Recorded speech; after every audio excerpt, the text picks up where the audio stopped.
Ah, ah.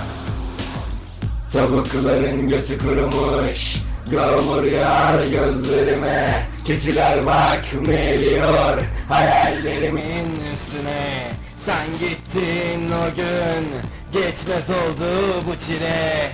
Ahırlarda sevişelim.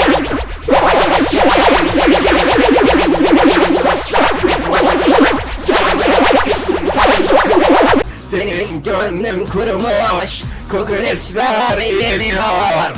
İçimde bir çiçek, minik minik kokuyor. Kalbimden geçen her kan benim için akıyor.